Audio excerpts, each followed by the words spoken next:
So we're starting our third day in London. It's going to be the same. We're actually heading over to the British Museum, and then we're going to try and go over to Windsor Castle.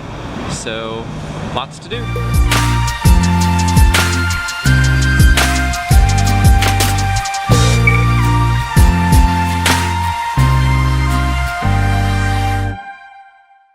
So we're on our way to the British Museum, and a lovely day. Oh, you're working on the camera! Yeah. The British Museum is one of the largest in the world, with more than 8 million works. It's impossible to see it all in the 2 hours that we had to explore. But what we did see included exhibits featuring artifacts from ancient Egypt all the way to ancient Europe.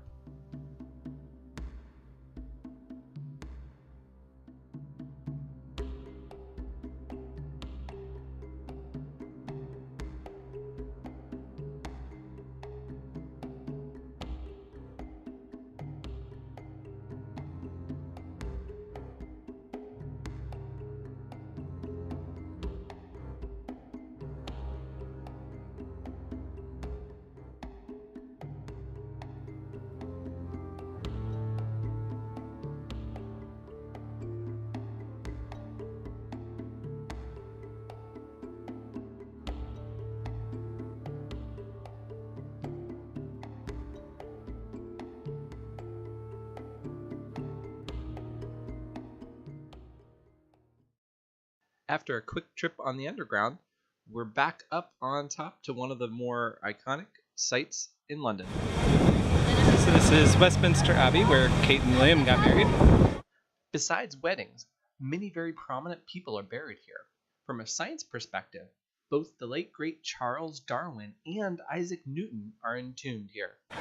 So we're here outside of Windsor Castle. The Queen is actually in residence here today. Not that we'll probably see her, but still, it's kind of cool. And we're gonna go touring, so here we go. William the Conqueror came here in 1070 and built a motte and bailey structure to help protect the outskirts of London. The motte is basically an artificial mound made from the earth excavated from the surrounding ditch. On the top of the motte is a semi-round keep called the Round Tower. There's no water surrounding the motte or the tower, but it does have a really nice garden within.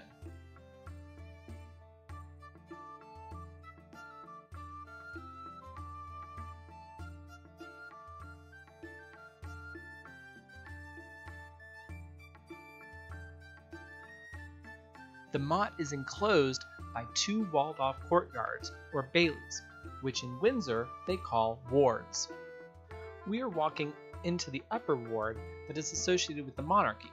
This contains the staterooms as well as the Queen's private apartments. Across the courtyard in the distance there is where the Queen's apartments are. We walked up just in time to see a changing of the guard ceremony.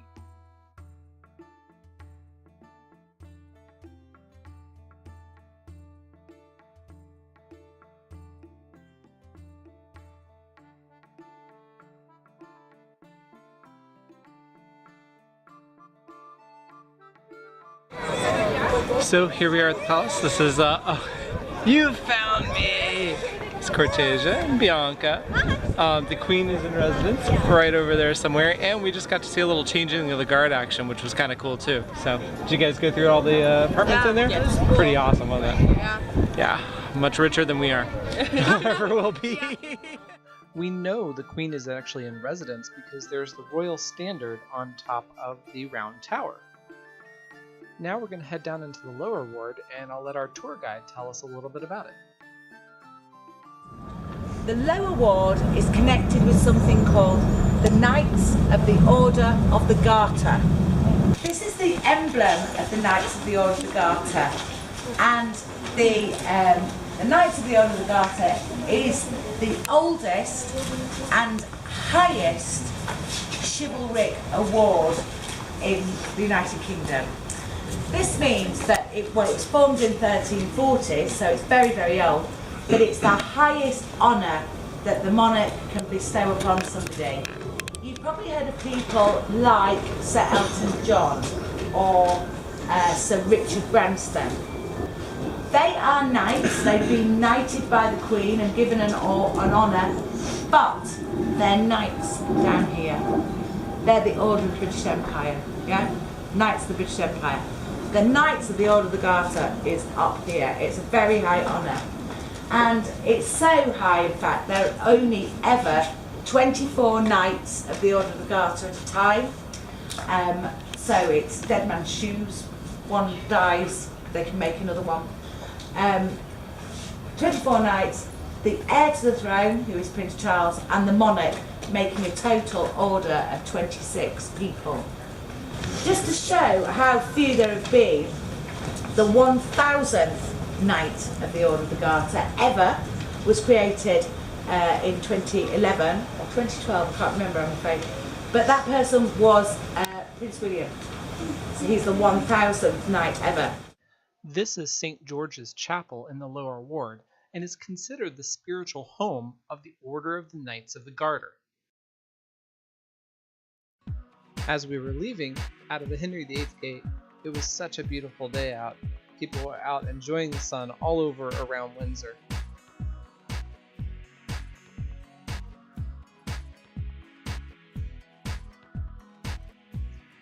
So as nice as it was at Windsor, we had a 45-minute bus ride back to London and of course then dinner.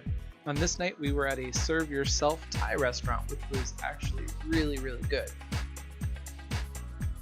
With a little free time after dinner, we ended up over near Piccadilly Circus and checked out some of the street performers. Ready for the bass, ready for the bass.